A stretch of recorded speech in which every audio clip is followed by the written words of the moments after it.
we're going to have a conversation about race and racism in private schools across the country.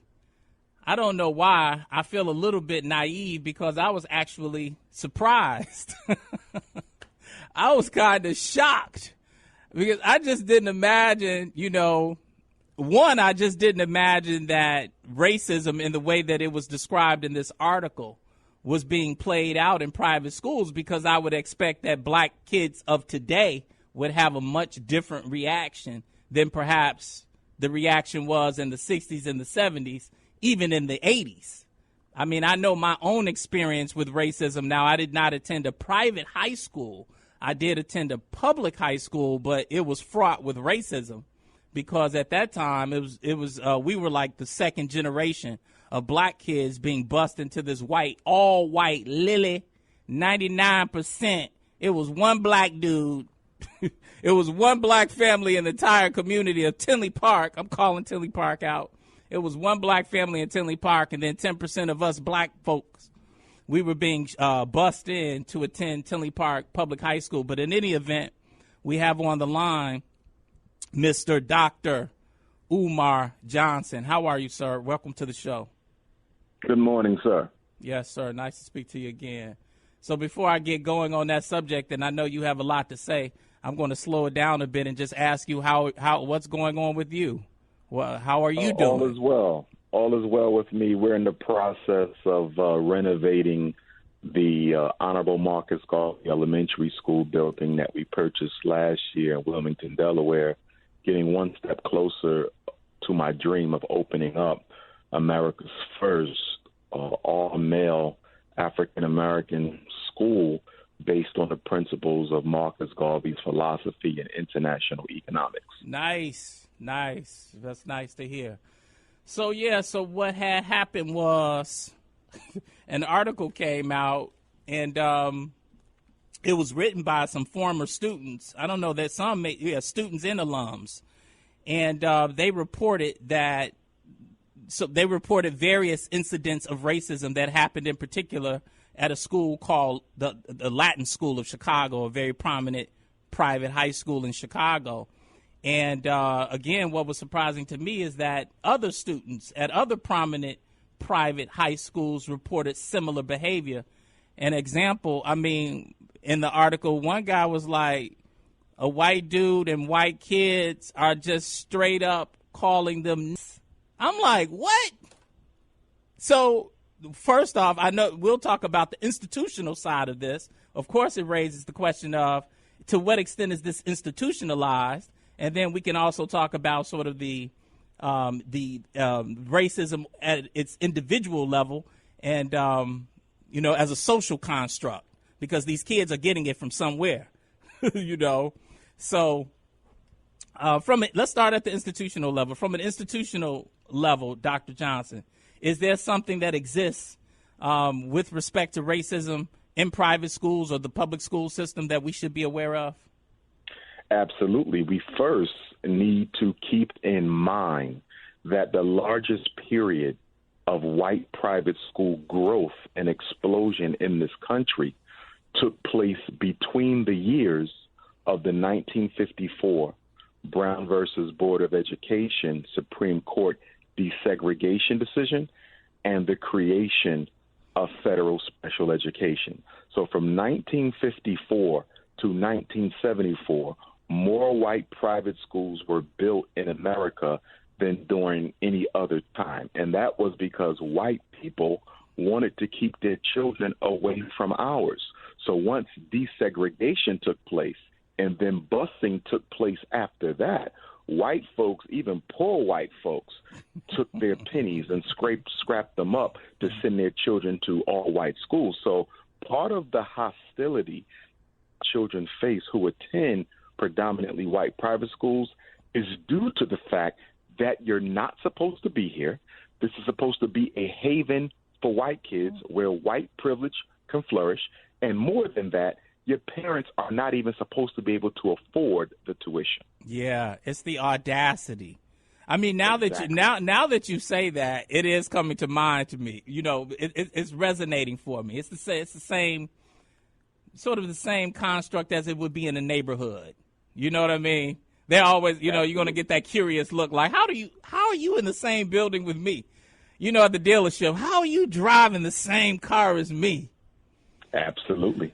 And you have some African-American parents who have the audacity, as you said, and I think that's the perfect word, to not only be able to afford one child to go to these schools, but to be able to afford 2 or 3 children who can go to the school. And so now they're even more angered. And one of the strategies that white private schools have used to try to keep a check on the rising enrollment of black children, because remember, white private schools are just like white neighborhoods. Yeah. When you allow too many black people in, it changes. The customers are going to send their children elsewhere. Yeah. And white private schools are aware of that. So one of the things they've done over the past 10 years or so, and I've seen this happen as a psychologist, they have changed the entrance examination that they used to use. I'm going to say up until about 2000, 2005, maybe even 10, they were using the standardized intelligence tests that we use to evaluate children with in public and charter schools, primarily the Wechsler Intelligence Scale and some of the other popular intelligence scores. And they wanted to make sure your child didn't have any intellectually delays, any learning issues, so forth and so on. And what happened was black children began to improve their IQ scores on these mainstream white standardized cognitive measures. So white private schools felt that the standardized IQ tests were not doing a good enough job keeping black kids out. They were scoring too high. So many of the white private schools got together and created their own entrance examination, which effectively reduced the scores of black children and helped them regulate entrance of students of color more effectively. Wow. Have you come across many cases with students expressing experiences with racism? I hear from black parents themselves probably every month for almost 20 years. I've gotten complaints from black parents. What do I do about this, Dr. Umar? And what I tell them is I'm not a fan of black kids going to white private schools. Even if it is a high-achieving white private school, I'm not a fan of it, because even if your child gets the education that you sent them there to receive, you then have to ask yourself, at what cost? Yeah. At what cost to my child's self-esteem? At what cost to my child's self-concept? At what cost to my child's emotional health? At what cost to my child's racial self-esteem is this high school diploma going to come? And in most cases, it is not worth the emotional and psychological and cultural cost of admission. Yeah. When I think back to my own experience, and what you just said is it's profound. You're absolutely correct. And it also begs another question. And it begs the question of us and our own relationship with our identity. I think that you know, oftentimes black people assign best, brightest, and worthwhile to anything in relation to white people. So if you receive a degree from a white institution, it's got to be better. If you go to school with white children, it's got to be better. And that certainly comes into question when you expand sort of your interpretation of what is best for your child. It's too narrow, and it's narrowly assigned to our association with white folk oftentimes. And I'm so glad you said that. And the reason I'm so glad you said that is for many black parents of all socioeconomic statuses, but especially the upper middle class, the quote-unquote bourgeoisie. Yep. Thanks for joining us, Dr. Johnson. You were saying... Yes, sir.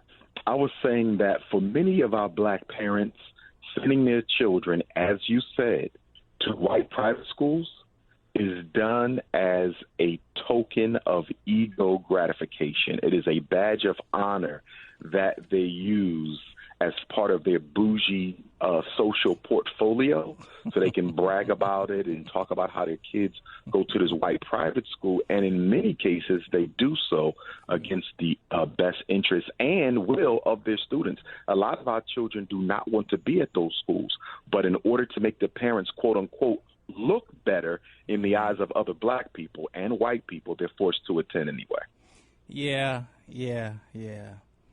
You know, I went to Harvard Law School, and maybe, you know, it's probably a little different by the time you make it to law school, because if I juxtapose my experience in high school, I think in high school, you know, with the exception of maybe some of these elite private schools, but accepting the elite ones, but actually they're not accepted based upon this story.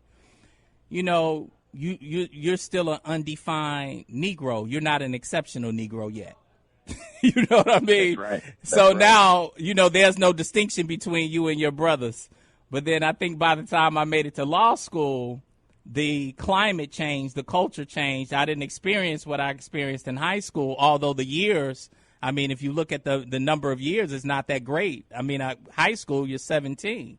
Right at the top. Right. And then law school, you're 21, 23. But the difference is dramatic. I think by then, now you become an accepted Negro. And then the indoctrination begins. See, in high school, I think they're just breaking you down.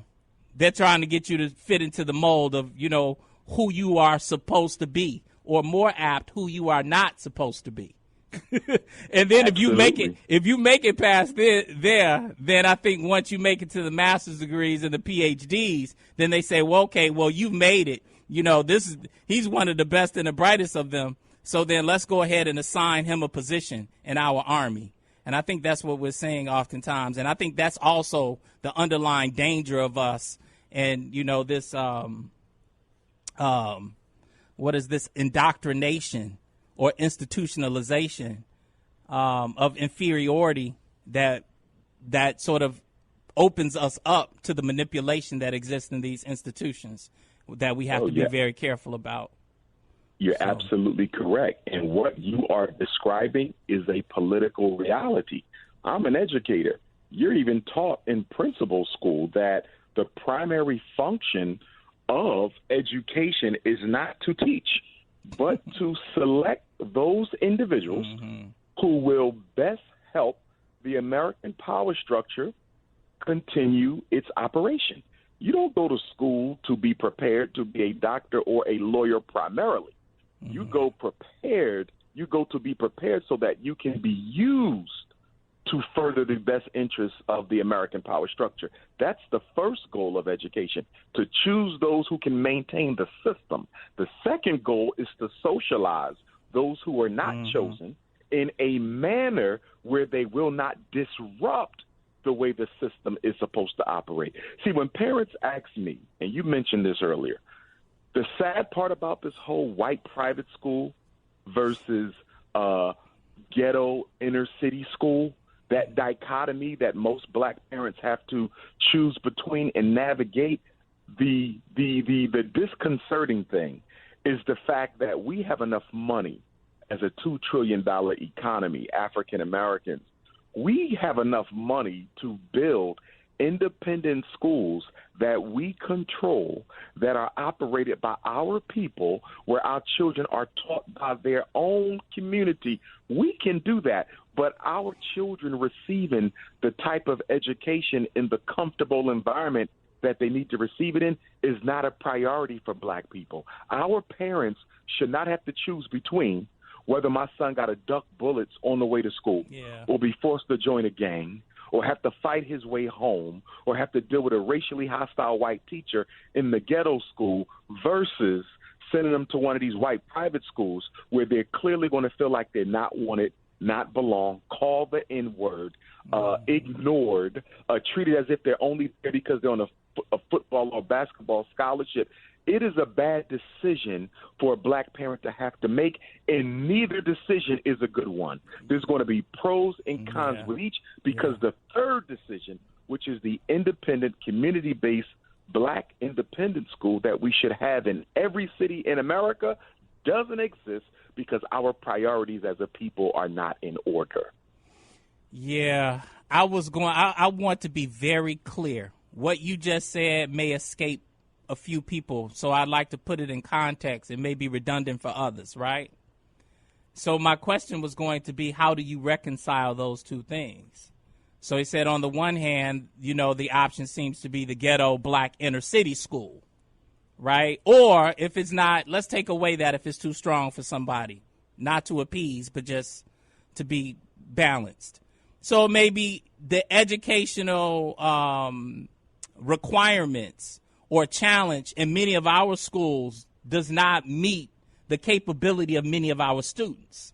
So then it's not there for them. Like they have to go outside of the community in order to be pushed from an educational standpoint. And we all, and what is provided to our children is different than what's provided in other spaces and places.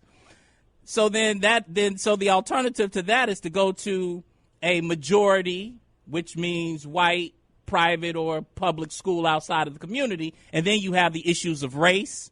You have the issues of self-esteem that will be attacked, the socialization issue, the culture issue.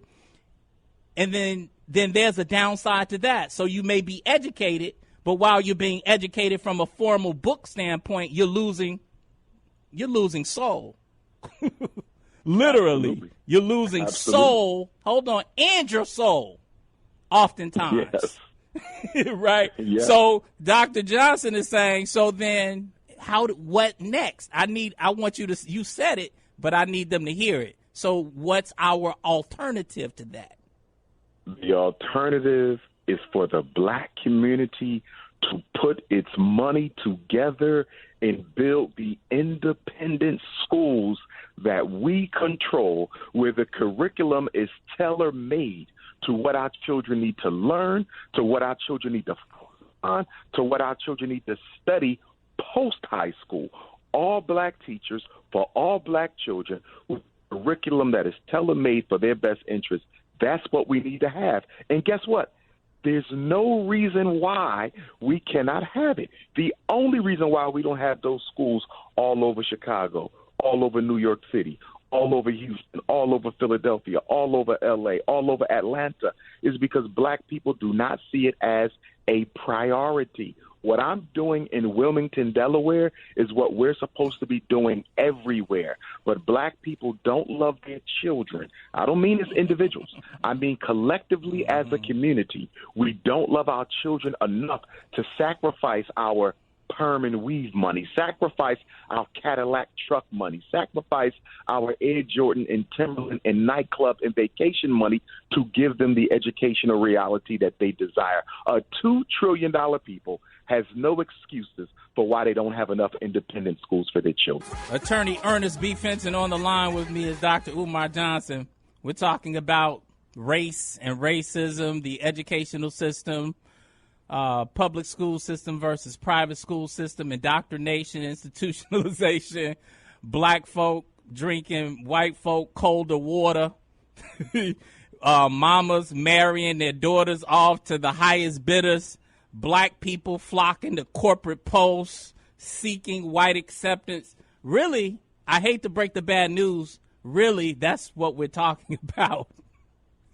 And unfortunately, what's happening from an emotional, psychological standpoint in terms of us, and let me be fair, in terms of many of us sending our children to public schools, white majority private schools, and many of us went to a private law school, has a lot to do with our own personal identity as black people. And I think that's probably what we need to confront as much as we do racism, because racism is clear. You can't escape racism in an institution, no institution in America. But really the question is, what is our participation in this institution? Dr. Johnson. That's a great point. And our participation as far as it relates to the institutions of independent white private schools is that we financially support them. So we pay for the upkeep of the racism by sending our children there. And the tough question that I'm often asked by Black parents who are forced to choose, you make a decision in this dichotomous reality between the inner city violence-prone public school or the out-of-the-city independent white private school. Parents ask me all the time, which one would you choose for your child? And my answer is simple. If I had to choose between the two, 9 times out of 10, I'm going to choose the inner city school over the private white school. And they ask me, why would you do that? And I say, it's real simple. My kid may have to fight once or twice. I may have to supplement his education because the quality of the curriculum and the quality of the teachers is not up to par in the inner city school. But I can address those needs. I can step in where the school has stepped back. But if I send my son or daughter to a white private school and their self-esteem is damaged, their emotional health is damaged, their racial self-respect is damaged, I may never be able to repair that. And that's the difference. At the white private school, the damage done to your child may never get reversed. But at the inner city school, you can create a homeschool situation where you supplement your child's education, but the damage done at the white school may never reverse itself. Yeah, that's a heavy one. Here's something else I'd like to say, and I'll share a bit more. Actually, I talk about it in my book, and I'm going to send you a copy of my book. I can't remember the name of the chapter. It's I can't remember why I chose Harvard or something like that. But what really disturbed me, and I think I'm still dealing with it, and you maybe you can assign whatever diagnosis to this thing. This is the other side of racism. I think perhaps Dr. Johnson, you suffer from it as well. I'm sure. But I know what it is. It's survivor's guilt. It's survivor's guilt. You know, part of it. But anyhow, when I was in law school, I'll never forget. It was the last week of us being in law school, and all the Black students got together. You know, it's like our typical. It's like backyard barbecues in the hood. It's the same thing, just a bunch of talk and BS, right?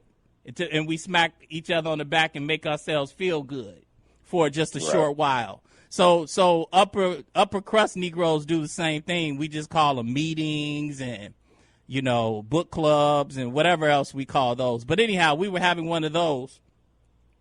And I just heard everyone, and we gave the little glorious speeches and everything. And then I went up last.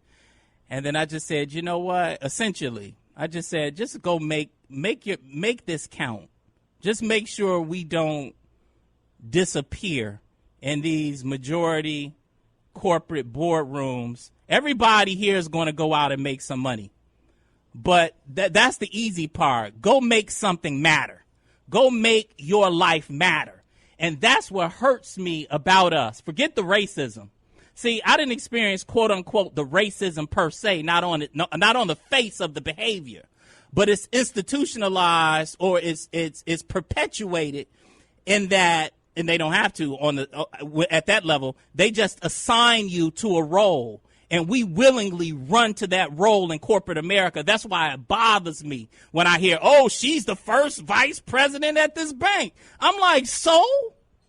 I'm so damn tired of hearing about these first. He's a billionaire. So? What good does that do? What good does that do our community, Black people? And that's the same Negro mentality that holds us back, and we don't even understand that. And the reason it's so effective, the reason it is so stunningly effective to announce to Black people that we have the first vice president here and the first director here and the first this and the first that, because we as a people are all about individualism. So if you're dealing with people who operate on a mindset of individualism, by saying we have the first this and the first that, that makes us feel good. If we operated as a community, we would reject that for what it is, tokenism versus systemic change. Absolutely. Now, Titus, get that one. And so I want you all to be real clear on that one. Don't come to me talking about first anything. You should be embarrassed. We should be embarrassed to be out here announcing I'm the first person. Here's the cap. To be hired, not own it, not even own it, not control it. To be hired. Employee. Y'all better stop it.